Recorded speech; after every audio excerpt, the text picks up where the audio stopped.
questions before we start?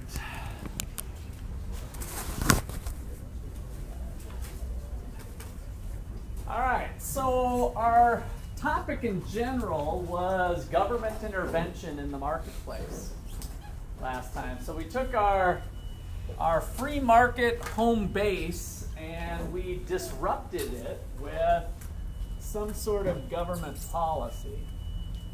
So with all of these situations, we started off with, okay, suppose we have a free market, which is more or less in the United States a theoretical abstract to begin with, but again, this is an economic model, so that's our baseline assumption if we have that going on. And we started introducing some policies. So what did I start you off with? What kind of policy? Price ceiling, and then we went to a price floor, tax, and subsidy. So those four things were really kind of two broader categories. One was a price control, if the government just comes in and fixes prices and sets minimums or maximums. And then the other thing was the government either taking money or giving money, taxes and subsidies. So very fairly common instruments that have been used over time. Price ceilings and floors aren't quite as common, although there's a really big price floor that we might be accustomed to. And in fact, some of you might be utilizing this particular policy. What's one price floor that is common for high school age people and college age people that might choose to just go out and get a job with low to no skills? Minimum wage. So minimum wage is a price floor. The wage that might go on in the market might be less than the minimum. And what is that minimum? $7.25. $7.25. So the actual wage might be something less than that. And what does that mean? Is that always good for people? Or what are the implications of having a minimum wage in place?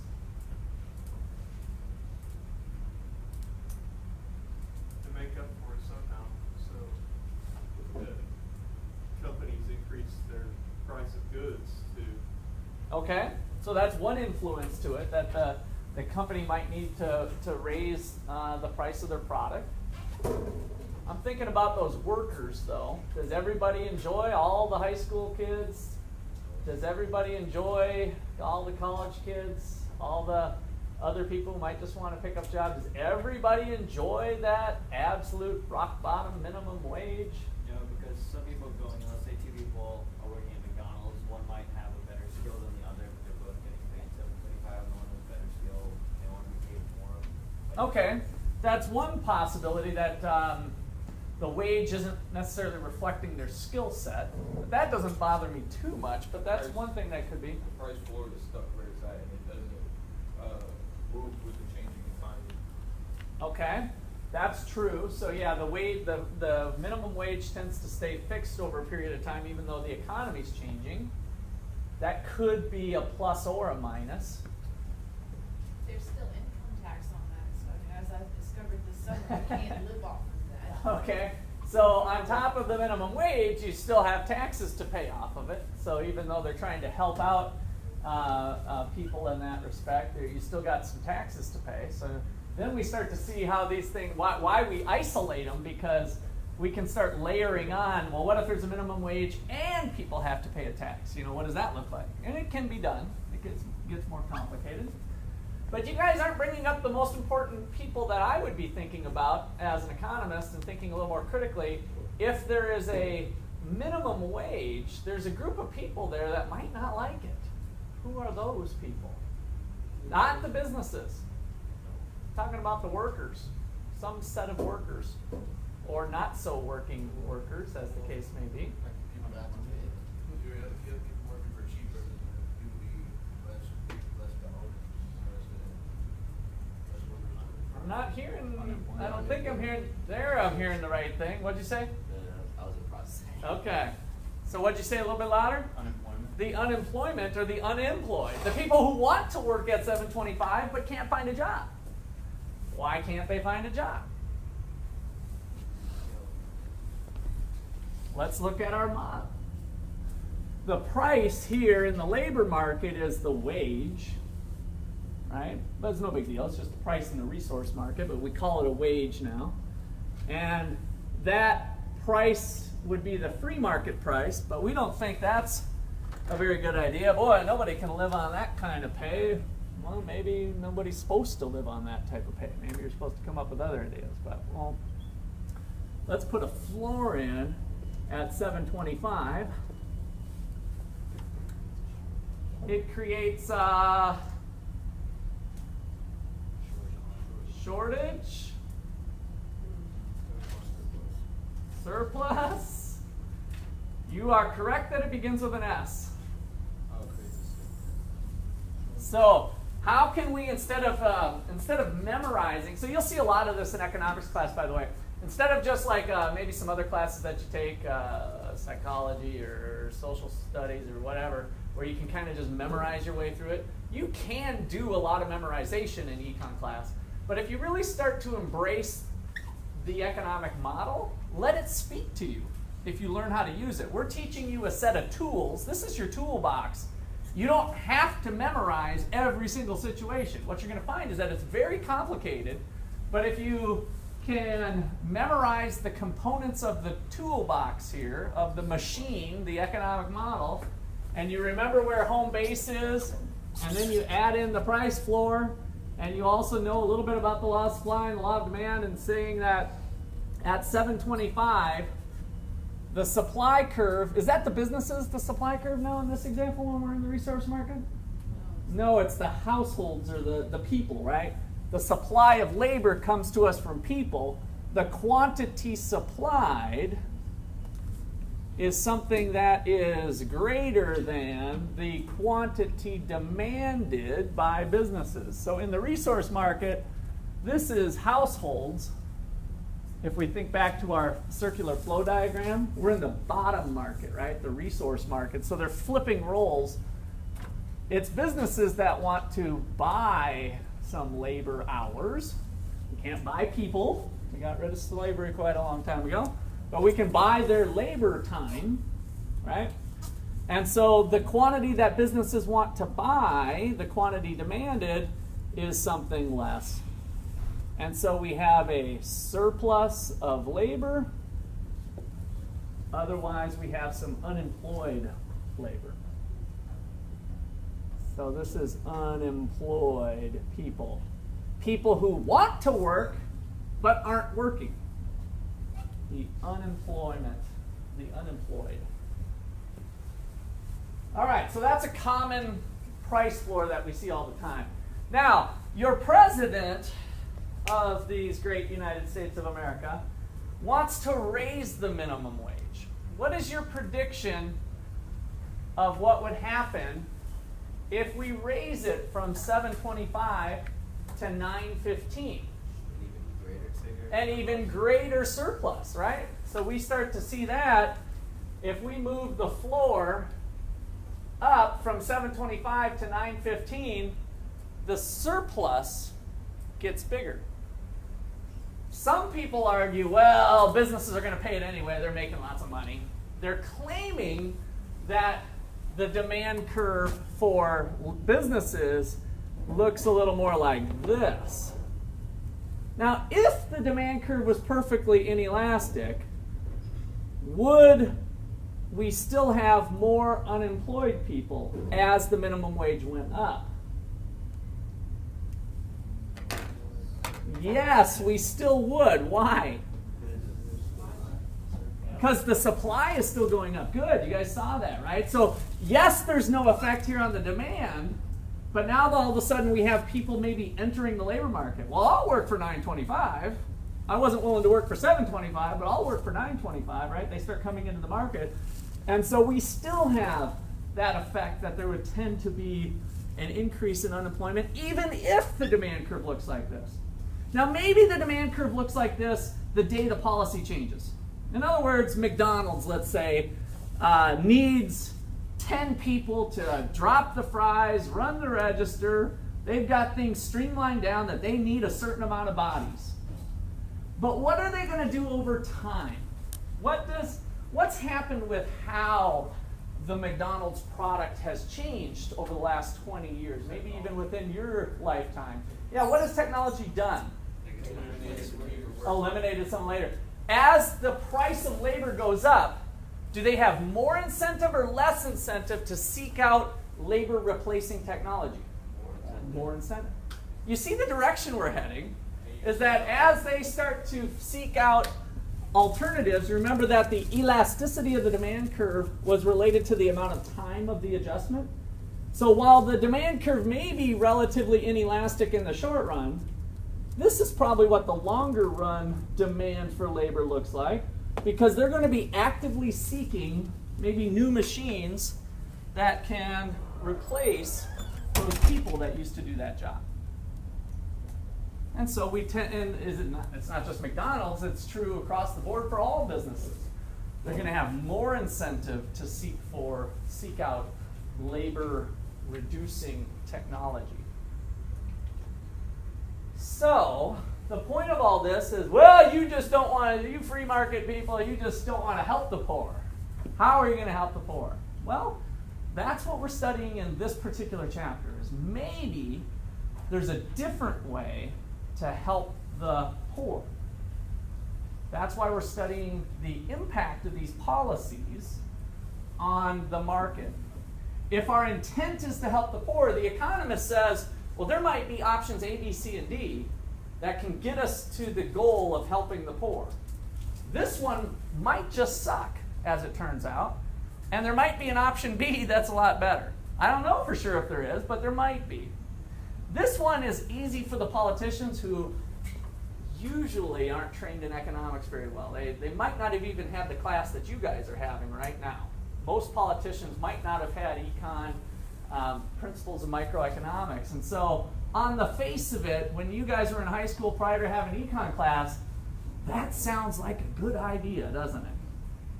Poor people work at low-income jobs. Boy, I think they should make more. Let's just have the government pass a law and raise the bar. But now as we start to look at it and we have a little bit more sophistication to our brains, we can think that, you know what, that might have some consequences that we don't want. Maybe there's another way to do it. It's not that I don't want to help the poor, but maybe there's a different way of doing it to get the same result. All right, so that's what we're chipping away at. So we have some new ones to run by, and we still have our list going. So that was like 1, 2, 3, 4 was what we had there. And now let's put on continuation here, number 5. So number 5 is a quota. A quota. A quota is what? Those of you who had macro, we talked about quotas in an international trade setting, and it's kind of related here. About that you have to meet, I mean, at least in most business settings, if you're a salesperson, you have to meet Okay, yeah. sales. Good context to bring up. So that's like a, now in that context, do you get punished if you sell more? Okay, so when they give you that kind of quota, it's actually usually a minimum amount. With this type of policy, it's a maximum amount that you can produce. So the quota is usually a maximum quantity. So it is, in, I guess the most general way is a restriction on the quantity of a good exchanged or sold. Let's just put sold. A restriction on the quantity. So again, using home base as our reference,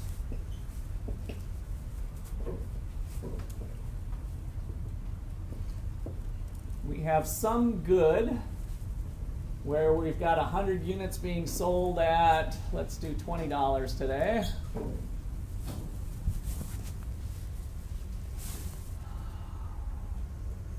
What good are we selling for $20? Give me a good, any good, any good? First thing to come to mind, roughly $20. A what? Watch? Watch? Watch. A watch. Like a wristwatch? All right. So probably not a very expensive wristwatch, but yeah, there's plenty of them available at Walmart and Target, so we got a watch. All right, so we got the watch market.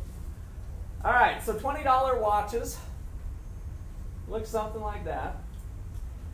And instead of putting a restriction on the price like we did here with price floors and price ceilings, the government's going to monkey around with quantities. And maybe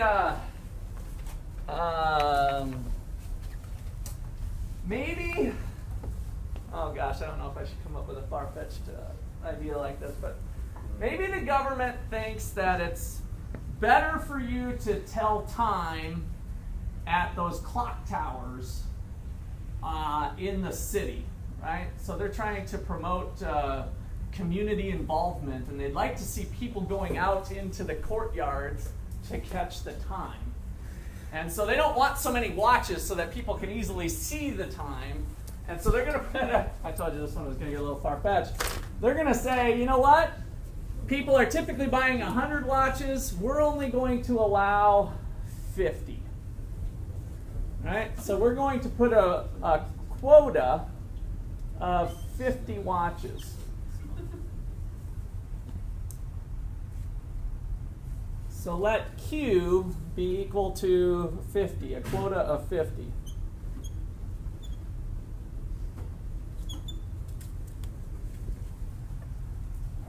What is your prediction of what will happen in this market? Price will go up. Now, how much will it go up by? I don't have exact numbers here, but tell me how you would determine the new price. Where would we find that? Where they intersect with the demand line. Okay, where this quota line intersects with the demand line. Now, if the demand, you can see, by the way, maybe you noticed I brought in 2 golf clubs today. So we might get into some sophisticated analysis today. I'm not sure if I'm going to use them, so don't get too excited. But if the demand for this good fell for maybe a decrease in incomes, this is such a stupid policy, it went along with all the other stupid policies, and so the economy's in the tank, incomes are falling, watches are a normal good, so a decrease in income for a normal good causes the demand curve to shift to the left or to the right? To the left. What if it drops all the way to here?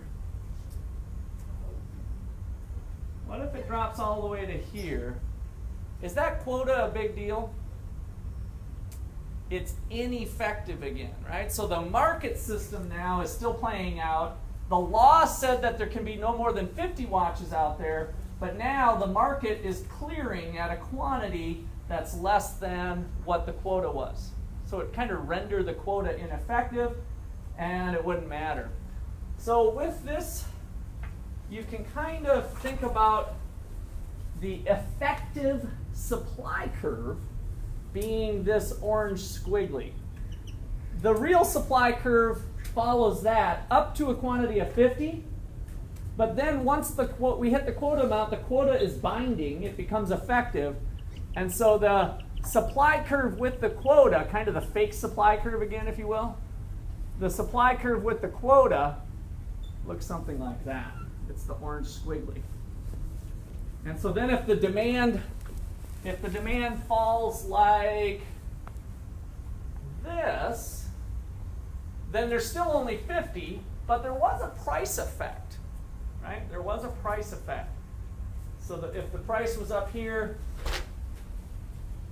watchmakers enjoyed prices of watches climbing to $32 when the government helped them out by essentially restricting the supply of watches. So it drove the price up, but if the demand falls to here, the price would fall back to 20. So again, there's no restriction by the government on price the way it went over here, strictly due to quantities. Okay, questions on a quota? Now, sometimes a quota, just to give you a little more real-world situation where this might happen, might be a response to a company who, in the process of making watches, pollutes the environment. Right? So there's something toxic about the process of making watches, and so Mother Nature can absorb 50 watches being produced, but greenhouse gases are huge at 100. So we're going to say no more than 50 watches can be made. That might be a solution that they come up with, that they debate in Congress. All right, so that's a quota.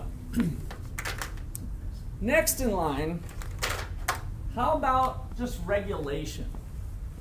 So the next one I want to put up, number, what are we up to, 6, is regulation, which is a little bit broad.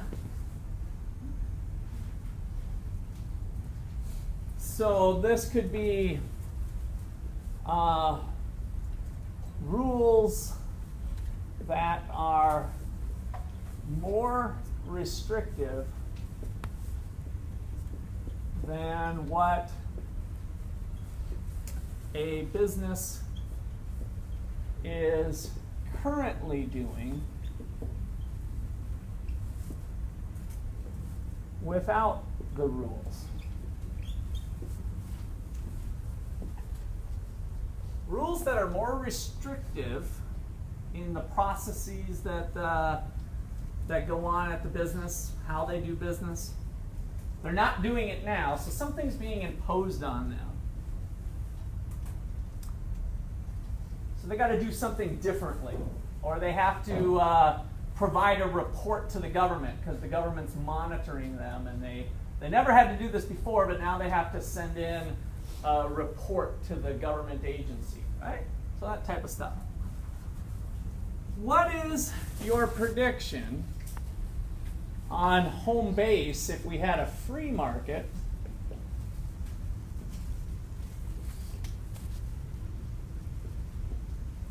What do you think would happen when businesses face increased regulation? Cut back somewhere else, okay? Supply drops. Supply drops. So drop meaning, I just want to be careful with the lingo here, drops? Yes.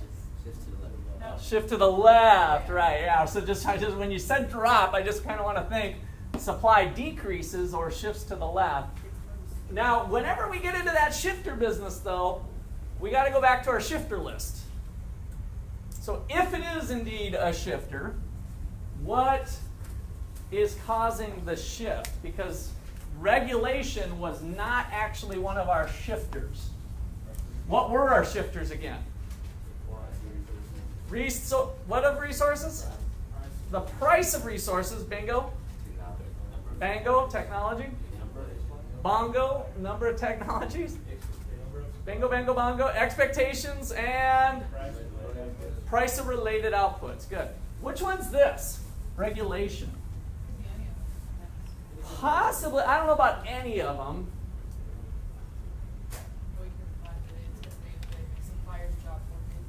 It makes it more difficult. You're getting closer to what might be going on here. So now we have to, what did somebody say back there? Price of resources, right? So if we had a certain, let me just take a simple example. We have to send in a report, and it has to be a written report, right? We didn't have to do that before, but now we have to send something to the government. Is that costless for the business to do that? No. What do they have to do to get that report written? Take time. Take time. So what are they spending money on? Time doing the report. Labor hours, just to pin it more specifically to labor, right? So we have a labor cost. Maybe that person has to have a little bit of sophistication because it's kind of some technical stuff that's going on with this report. In other words, they can't just hire a high school kid to come in, hey, write this report for the government for us, right? So So it actually is maybe a high pay person, a high income person at our job. So we got to devote time there. We've got little things like paper. Sometimes government reports might run a ream of paper, right? You've seen some of those examples where the government wants lots of paper, and even if we're in a paperless society, maybe we'll get there eventually. But so we've got expenses of labor and paper, and maybe we even have to do some machines. In some way, shape, or form, this supply goes up. So what's your prediction on the price of the product? It goes up, right? So as the regulation increases, we think about that being a shift to the right from S1 to S2 to the left. Yep, from S1 to S2, we're shifting to the left, causing an increase in price of the product. So we're going to see upward pressure in that price going up, quantity falls. Because people are just going to buy less of it if they vary it into the price, quantity is going to fall. All right, so the key point here is that as we add on more rules and regulations, by the way, some things might be close to being costless, maybe, if you're already doing it or if it's fairly streamlined to do it. But most of the time, businesses end up incurring some real head time. Even thinking about it, it's another thing of the multiple things that you're running your business with, and now you got this new regulation. You got to learn about it and see what you're doing if you're following the rules. So it usually ends up being a fairly costly activity. And so regulation leads to an increase in the price of resources.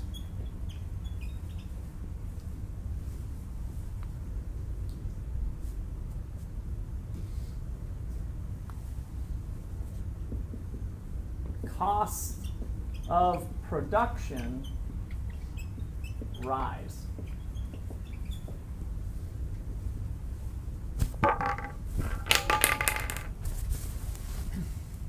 Okay.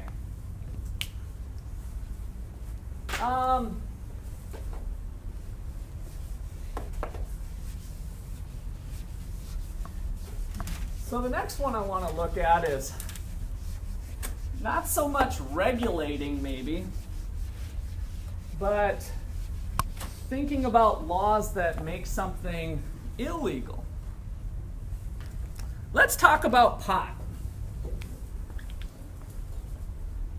So number 7, illegal markets. What do those look like? So in a free market, without any government regulation, we've got the quantity of Mary Jane down here. The quantity of pot, we've got a supply of pot, a demand for pot. Pot's selling at some equilibrium price, and there's a certain amount of people enjoying their pot at Q1. What's the quantity of Cuba?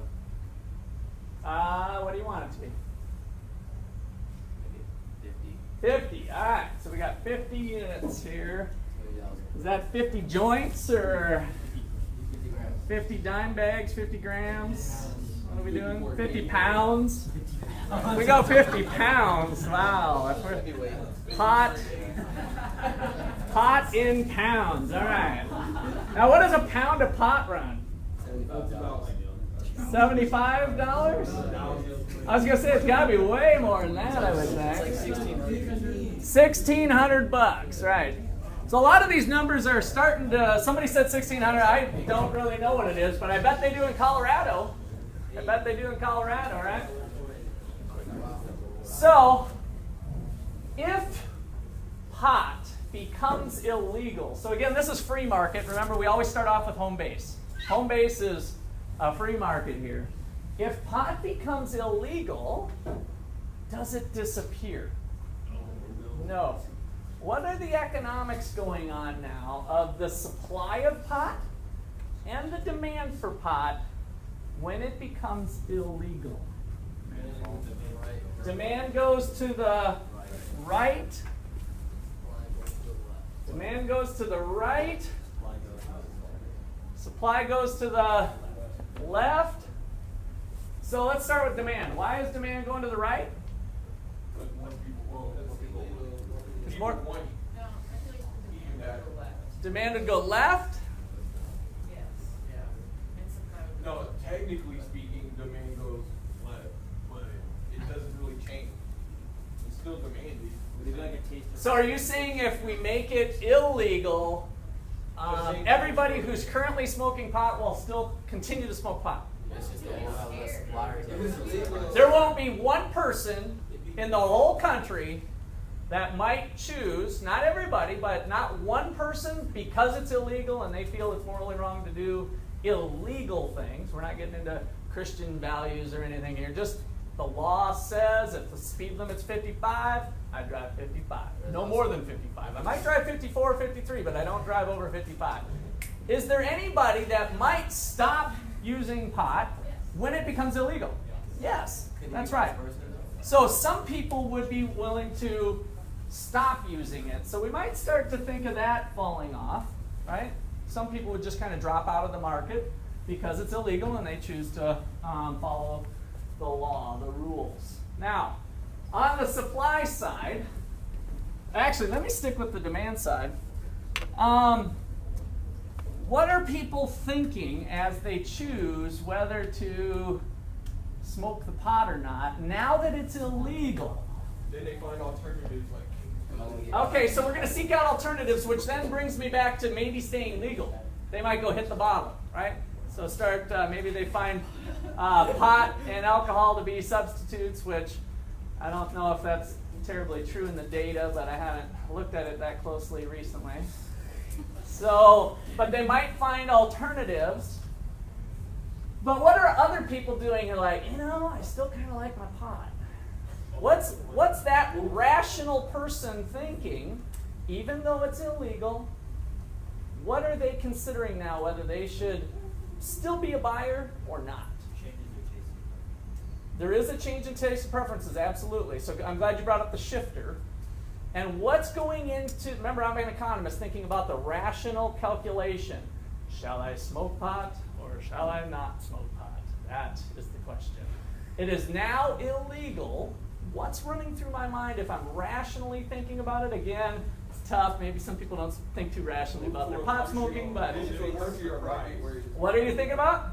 It's like benefits and We do want to think about the benefits, right?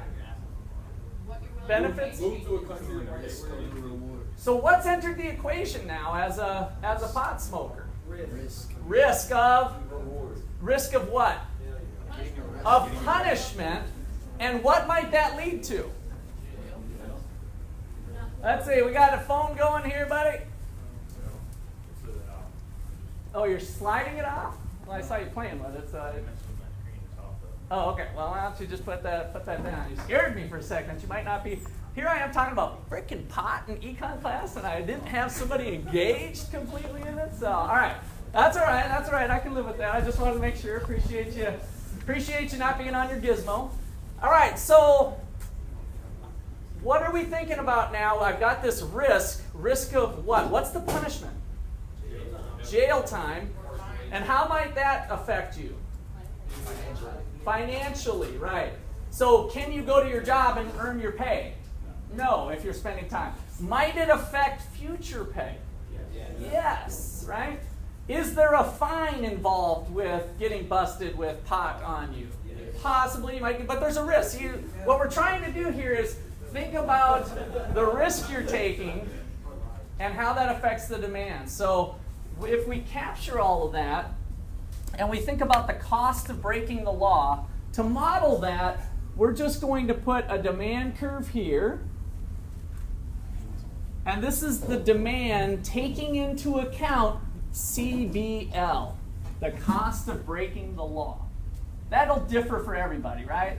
We've already said that. Some people will just quit. Some people will choose to partake, but be a little more careful, blah, blah, blah, blah, blah. Everybody's going to do their own little calculation of whether it's worth it or not But what we can predict is that we would have a decrease in demand where CBL is equal to the cost of breaking the law.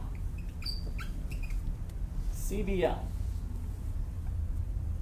a question. Yes? Wouldn't the supply increase?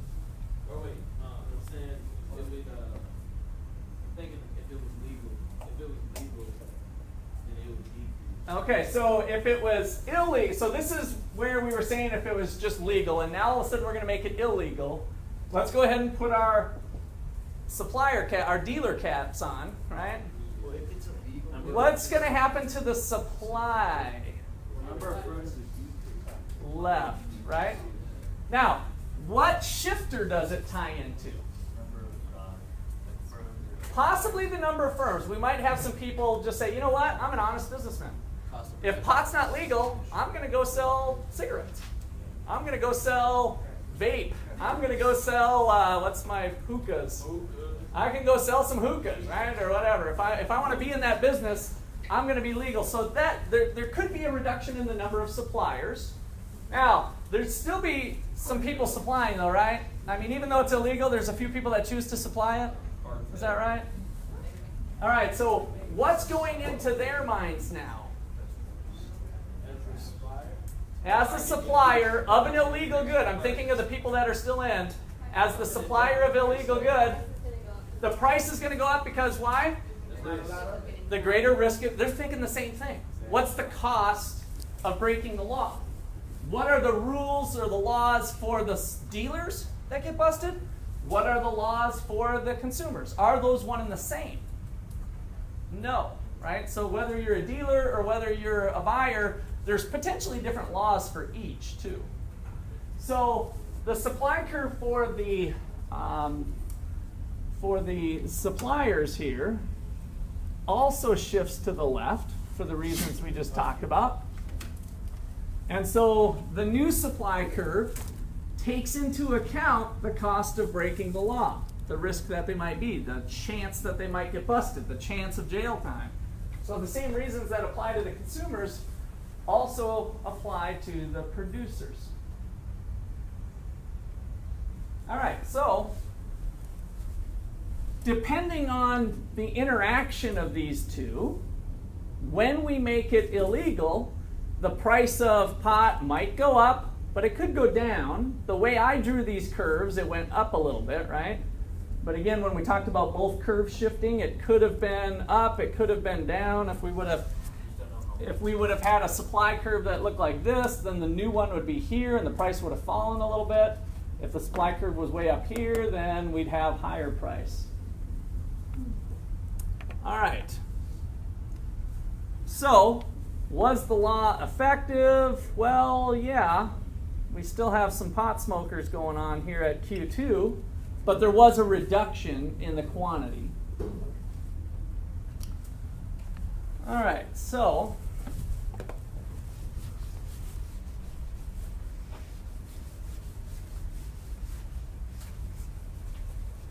Now, arguably, since the cost of breaking the law for the supplier is greater than the cost of breaking the law for the user, would that shift more? likely, yes. Potentially that might be the effect. But we don't know that given this little thing, but yes, I think that would be the idea. We tend to put less of a penalty on the individual users and more on the dealer, right? So the penalties are usually bigger, which might give a bigger effect here. For each individual dealer, there's a bigger penalty, and so we might see the price going up. Okay, so let me put this question up as 7A. Should pot be legalized? From an economics standpoint. Always got to throw that in. Yeah, I got to be careful there on, and which, by the way, encompasses all the arguments anyway, so that really didn't add that much more. I just wanted to make sure we do a little supply and demand here. So,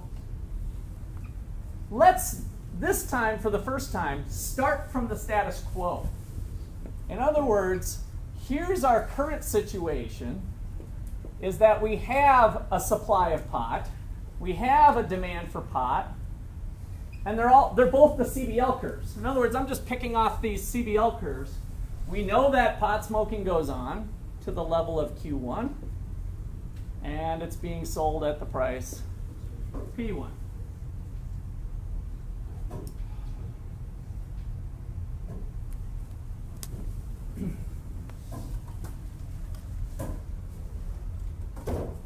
So, what would be some alternatives to making it just illegal? What does legalization bring to the table? Those of you maybe have followed some of the Colorado stuff. It's legal in Colorado. It's now legal recreationally in Seattle, I think, too, correct? Yeah. And then there's a couple states that have done the medicinal thing. But okay, tax revenue. So we're going to now bring something out of the woods that was illegal and be able to monitor it and tax it. And you also take the danger aspect out of it, because now you have good business people that are able to sell it. Then you Okay. don't have to deal with So we might be illegal activity. potentially making safer pot. Yeah. Yeah. FDA regulated. Yeah, that's right. Being regulated, one of the arguments is that the actual product might be safer. Now, some people look at that and say, well, it's kind of victimless crime anyway. Everybody to each their own. If you're going to do that to yourself, then so be it. But that argument's there. I think you're right. If it's being regulated. All right. So,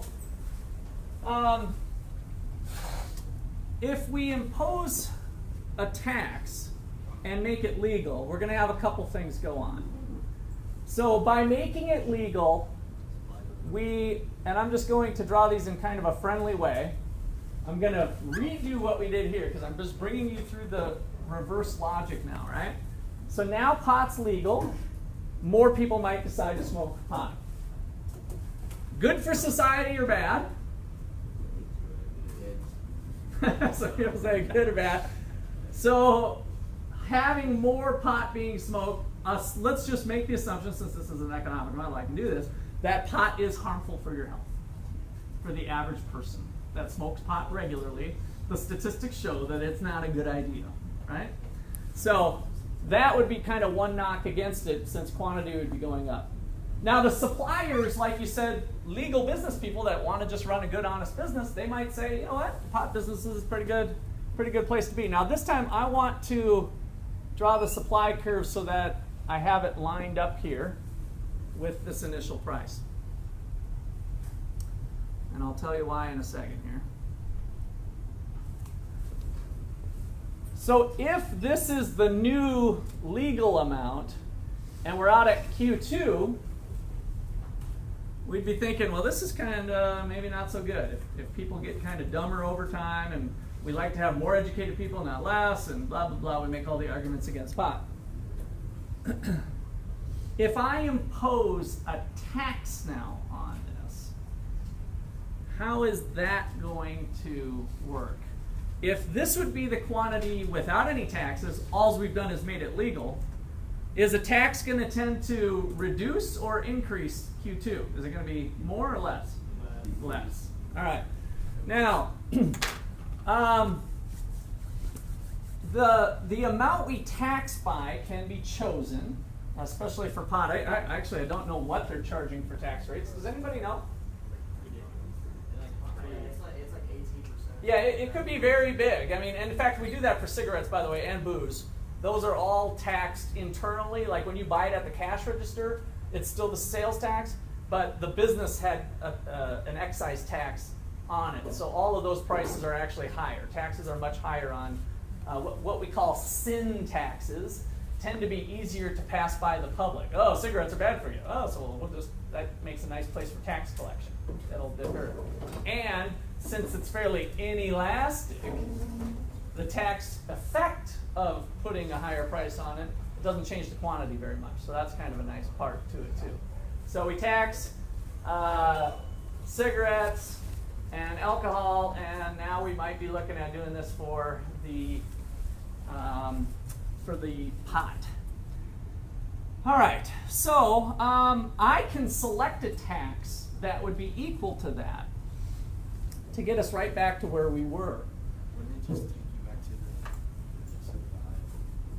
the Well, so yeah, let me, if I added a tax that was equal to the cost of breaking the law, this would shift up to here again, right?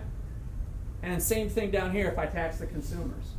So I can kind of manipulate my tax to kind of offset that.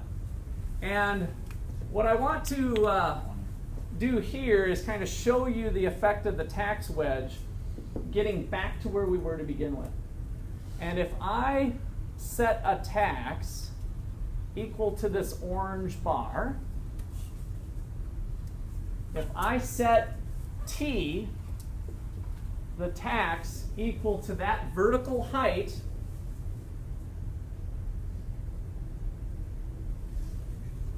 the top part of the tax wedge touches the demand curve, telling us the price that pot smokers will pay, PC.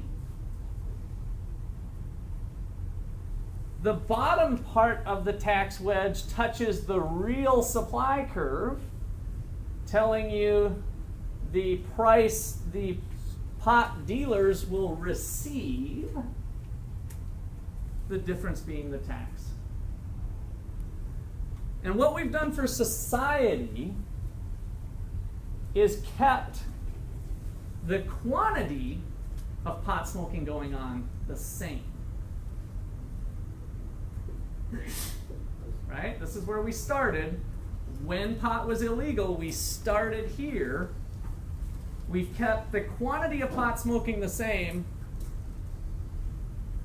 but we've got this tax revenue coming in. And in turn, you kept it still being done under the table. No, we haven't. There's no under the table business here. So we've got legal businesses supplying the. Yeah, but I mean, like, people would still black and drug dealers so you can bypass the tax. Oh, possibly, yes. Yeah. That's right. Yeah. So if we set the tax maybe too high, and I've got it kind of looking obnoxious here, but if we did set the tax too high, you're right, it would start to encourage illegal activity again.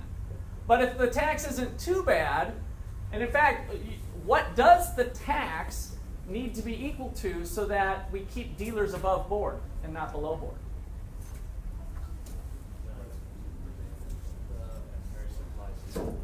The cost of breaking the law. If I keep the tax below the chances of them getting busted, the cost of breaking the law, then my rational drug dealer who's thinking about this stuff, they're not dumb, are they? At least the ones up the chain, right? They kind of got some business stuff figured out, right? They will think about that and say, you know what? We should just pay the tax. This is kind of dumb. It's only 18%. It's only 20%. It's only 30%. Whatever the case is, if the penalties were high enough and the fines were high enough, then we can set the tax to give them incentive to be above board with it. All right. So we might look at this and say, well, what would we do that for? We're right back to Q1. How is this better than where we started? The same amount of people are actually getting doped up. Is that what you said? Oh, no, I said Less. less. The same people are in here as before. So that's why I'm kind of questioning, why is this any better than when it was illegal? Well, the quantity demanded is the same legally with the tax, and it's going to be illegal without the tax. Okay, so the tax here is legal. What else? The government's making money off of something. The government's making money off of something. Now, we have government deficits, and should we be taxing pot in order to pay for potholes in the road? I don't know. I got another idea where this money can go towards, though, kind of speaking to your maybe remaining illegal activity. What else could this tax revenue be used for? Law enforcement. Yeah, right? We could actually hire more policemen to police this stuff. We could have What else on the consumer side? What do we have going on at the grade schools and kindergarten and stuff? What kind of stuff is going on there with this tax revenue? Anti-pot campaigns, right? Yes, pot's legal, but it's stupid still. And that's the type of stuff that's going on in Colorado right now, is that, hey, you're free to do it. God bless America. We believe in freedom of the individual. But by the way, you're really stupid to do it. Here's why. Here's what the data shows on how stupid you'll be in school and that you'll never make anything out of your life. We can start to get more of that propaganda out because we have money to pay for it. And it's coming from right here. So instead of the government running out of money, they actually have money to fund anti-drug campaigns. Couldn't that help for the special medicinal rules too? Because you don't have specific rules there. Possibly, yeah. It might streamline some of that, and the states that are medicinal versus legal. All right. So here we've seen a combination of different policies on how we can use supply and demand analysis to make a informed decision about, wow, is this pot stuff, is this a bad idea or a good idea? Great idea. Good, great, or bad. So depending on how the data comes in, we can see whether this was successful or not. Because the people who say, I don't care, pot's still stupid, I can't believe a government is sponsoring the use of something that makes you dumb. Here we are trying to sponsor education, but yet we legalize something that's dumb. But what this thing says is that we're going to have the same amount of people being dumb, whether it's legal or illegal, but now we have the opportunity to maybe keep people out of that dumbness by having funds to pay for campaigns that educate people on it, as well as an increased law enforcement that can make sure things are staying in line with drugs. So the bottom line is, you can be an anti-drug person and a person who supports legalization. This proves it. This is an argument you can sit down, if you guys really get into this, you can do exactly what I did. Now, it's going to take a while, right? I've been already spending quite a bit of time on this, and I kind of teed you up with getting, you can see how we're learning some real stuff here to make educated opinions on public policy. But it's out there. You can be anti-drug and still be pro-legalization and make a darn good argument for it. All right, questions or comments there?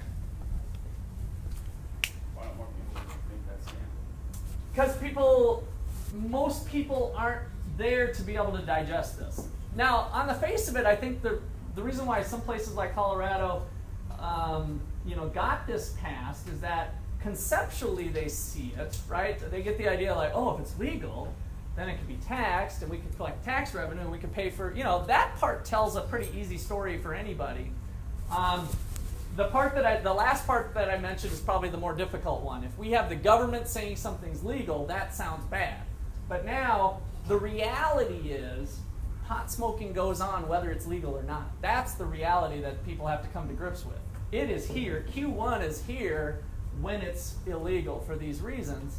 And we're saying we can keep it at Q1 or even reduce it, by the way. I didn't mention that, but if I make this tax a little bit bigger, then the quantity after the tax could be less than what we were with just having it illegal. That's a theoretical possibility too. So we might even be having a mechanism to make less pot smoking going on compared to when it's just illegal. It's also statistically proven that since we started the war on drugs, more people have been using drugs. Yeah. And I think there is some of that effect where it's illegal and I want to be a bad boy or a bad girl and I'm going to do it anyway just because my parents would hate it. Yeah. So how do they determine the elasticities? Because the changes in elasticities would completely skew the law. All right, good question. So as we start to make this elastic or inelastic, you're going to get different results of how big the tax should be, for instance, right? So if this was up here, then the tax should be this much bigger if it was more elastic. So you're absolutely right. The elasticities play a crucial role. And what economists do is gather data on the consumption and various prices. Have you guys heard of Freakonomics? pretty awesome. If you get online, I might do a little bit of the Freakonomics stuff here, but there's a book called Freakonomics, and then there's Super Freakonomics because Freakonomics was so popular, and there's also a movie called Freakonomics, and this was really risky. There's a whole chapter on this. The researcher from University of Chicago, one of the most famous schools for economics here in the United States, sent one of his graduate students, went into the hood and befriended drug dealers to the point where he explained what they were doing, and it got dangerous at times, but they would give him pricing information and quantity information. And so that's what economists do, is gather real-world data on transactions, and by doing that, we can estimate what this demand curve looks like and whether it is fairly elastic or fairly inelastic. And so they've even, I think, gotten to the point where they've run experiments. If they get the drug dealer to cooperate, hey, instead of saying this is going to be $12 a bag, just put it at 14 this time, see what happens. And they can actually run experiments with people doing illegal activities. That's where it gets a little dicey.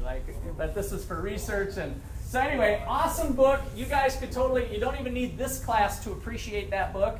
So Freakonomics is a book that I recommend. They've also got a website with podcasts that are pretty cool on different freaky things, and I'll talk more about them as the semester goes on as they come up. But once you get your appetite wet with this, you'll find it as addictive as some drugs. Is what I think. Get going on the econ. Hump me up. All right, anything else? Okay, we need to tie this policy stuff back into our consumer surplus, producer surplus to analyze the welfare effects. So that's what we're going to do next. And I asked you to bring in your sheets last time. If you didn't bring in your sheets, then you can just draw on a piece of paper what I'm going to put on the screen here.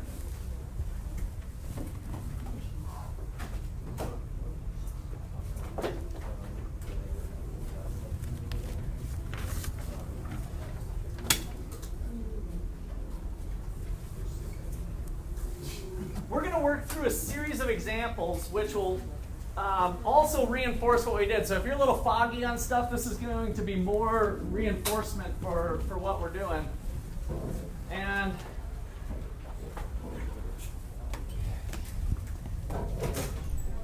so just recopy this. And we haven't done this technique yet either. So there's home base, right? All that is home base. So if you guys are copying this down, copy home base, and then do a 5, 4, 3, roughly. And then this area is area A, B, C, D, E, F, G, H. So as you guys are doing that, those of you who have your sheets in front of you, what represents consumer surplus in a free market? What areas represent consumer surplus in the free market? A, B, and C. Good. So that was the first thing we talked about. As you think about consumer surplus, I want you to go through this mental exercise, especially if you're not quite understanding it. I want you to do this. What is the equilibrium price in a free market? $4. So if you want, you could put a little P1 or P star there. And then we've got a quantity of this Q star. Let's just say it's 100 like we've been doing, just to kind of put some numbers down.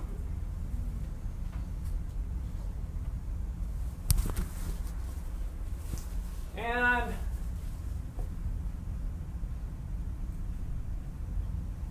to calculate consumer surplus, there's 100 units being sold. We look at the difference between what a consumer is willing to pay, the height of the demand curve, and what they actually pay, $4, for each unit consumed.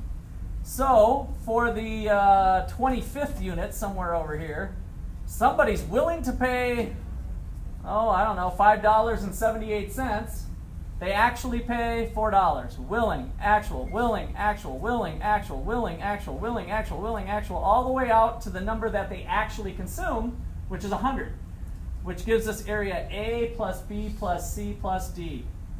So in the free market, our consumer surplus free market, our consumer surplus is equal to A plus B plus C.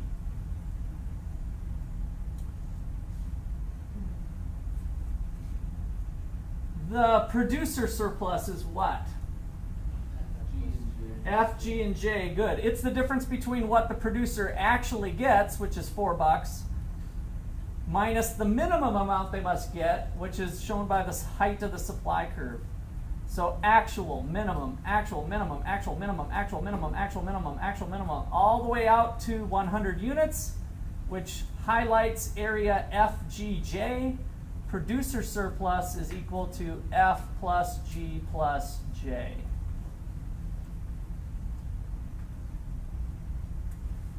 All right, absolutely crucial for you to understand the free market starting point. Any questions? Question? Okay.